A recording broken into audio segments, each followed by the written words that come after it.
In Silicon Valley, everyone knows the legend of the PayPal Mafia. The group of founders who left one company to build Tesla, YouTube, and LinkedIn. But right now, a new mafia is quietly taking over the global hardware market. And you probably already own one of their products. Take Bambu Lab. In just 2 years, this startup completely shattered the desktop 3D printing industry. In 2024 alone, they sold nearly $770 million, shipping over 1.2 million units. Or look at Ecoflow. While legacy brands were moving slow, they captured 35% of the global portable power market, pushing towards $1 billion in 2024. And those viral backflipping robot dogs and humanoids dominating your tech feed. That's Unitree Robotics, currently the undisputed #1 in global humanoid robot shipments. 3 completely different industries, 3 massive billion-dollar disruptions. But if you dig into the backgrounds of these founders, you don't find Stanford dropouts, you don't find Silicon Valley veterans. Instead, all the clues point to one single highly secretive employer on their resume. It's DJI, the king of consumer drones.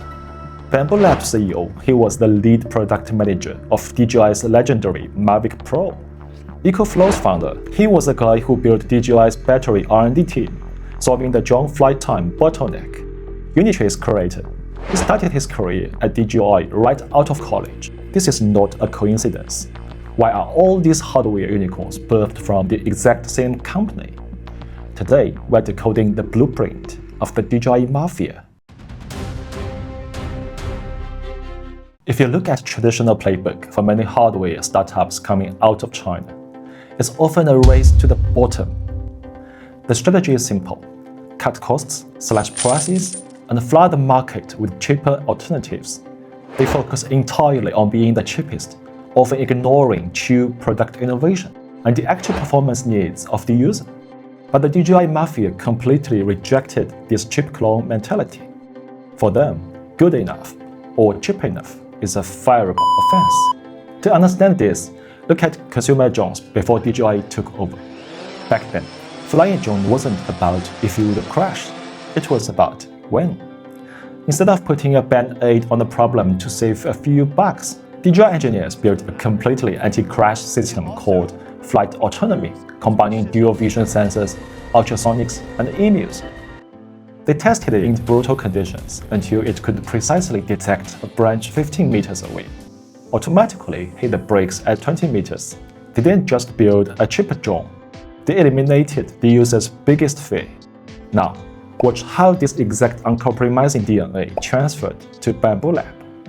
Around 2020, home 3D printing was incredibly frustrating. The market was dominated by slow bed slinger, pushing less than 100 millimeters per second.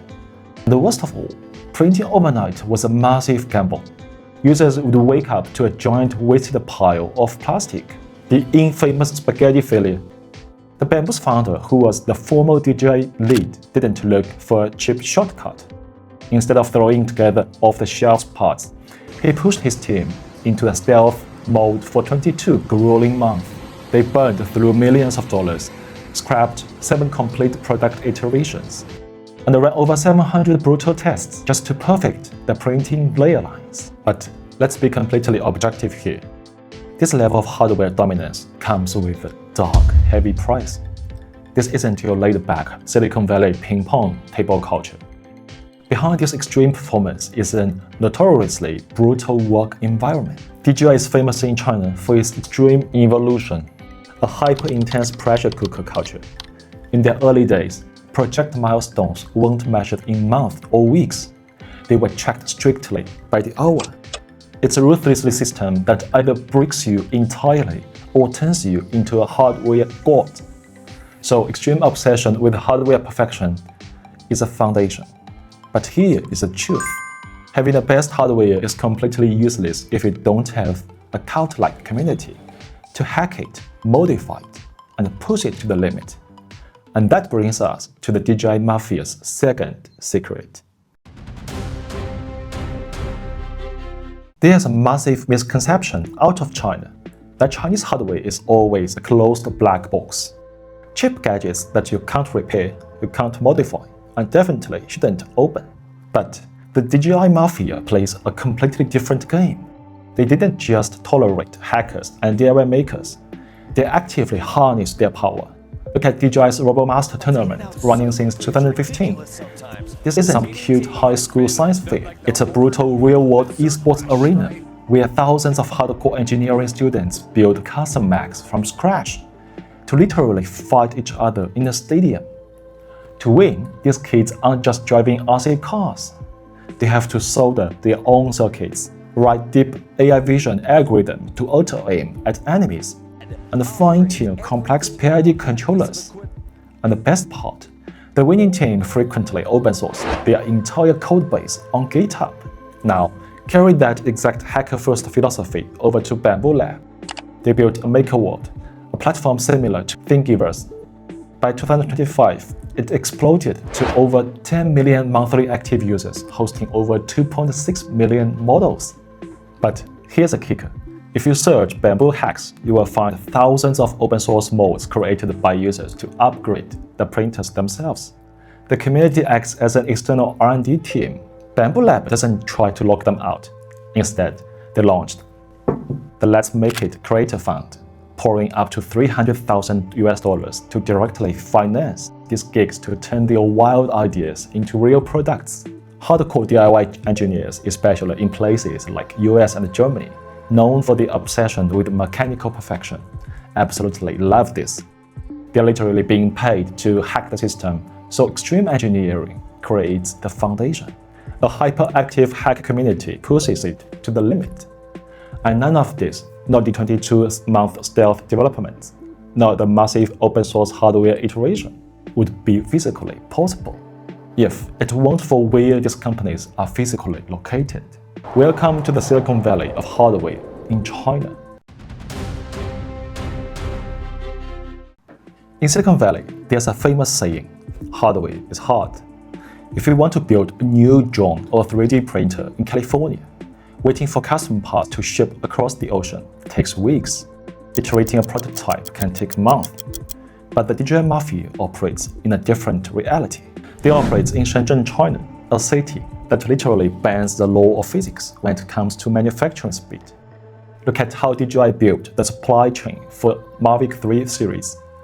Within a mere 30-kilometer radius of Shenzhen's Bao'an district, DJI managed to cluster 80% of its component suppliers. We're talking about everything from microscopic CMOS sensors to low-noise propellers, because the entire ecosystem is just down the street. These companies can complete a full hardware cycle, from a fresh engineering design to a fully assembled working product in just 3 days. This hyper-condensed ecosystem is exactly why Bambu Lab, Ecoflow, and Unitree all maintain massive R&D hubs in Shenzhen. Their playbook is clear. First, they enter market and absolutely dominate it with extreme, uncompromising performance innovation. They build the best product. Then, and only then, they use the incredible local supply chain to slash production costs and deliver that premium performance at a highly accessible price.